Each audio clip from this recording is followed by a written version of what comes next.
Ça va? Bah attends, je viens de me rendre compte d'un truc là. Quoi? Bah, les paroles des Smashing, malgré toute ma rage, je ne reste qu'un rat dans une cage. Ouais. C'est une réponse fataliste à Rage Against the Machine en fait.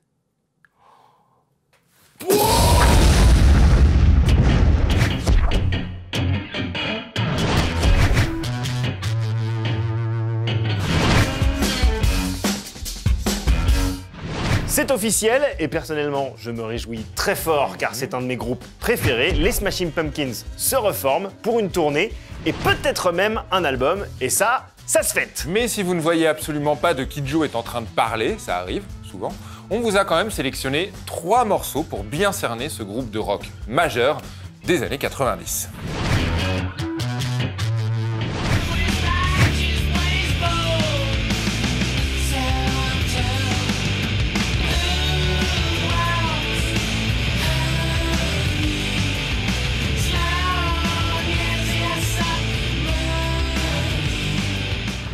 Cherub Rock, c'est le morceau d'ouverture de Siamese Dreams, le 2e album des Smashing, un album magistral et complètement éclipsé à l'époque par In Utero de Nirvana. Une autre raison pour le chanteur Billy Corgan d'en vouloir à Kurt Cobain qui lui avait déjà piqué sa meuf de l'époque, Courtney Love.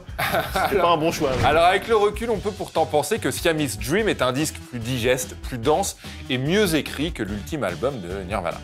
Pavé dans la mare, les fans de Nirvana.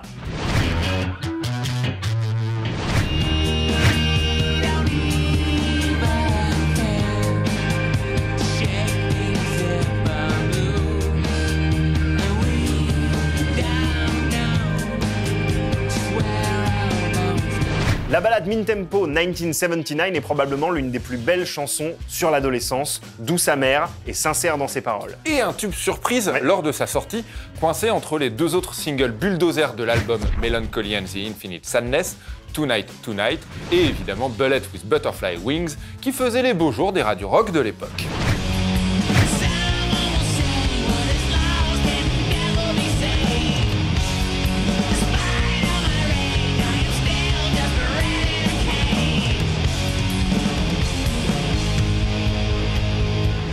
Mais ce n'est ni l'un ni l'autre que nous avons choisi en dernier morceau.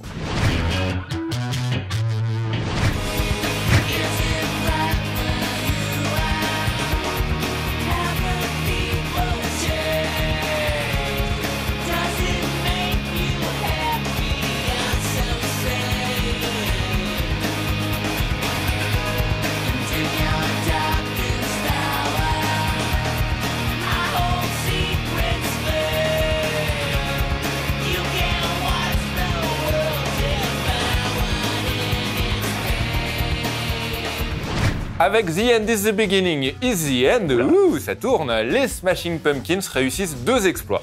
Décrocher le prix du titre le plus débile de l'année 97 et réussir à être la seule bonne chose à sortir de ce ratage légendaire que fut le Batman et Robin avec Clooney et Schwarzenegger.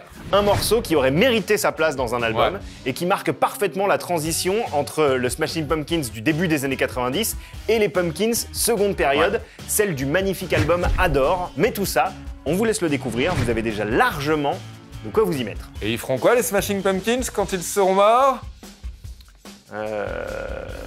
Attends, je réfléchis, je sais pas. Bah un don de Corgan. Oh, j'adore.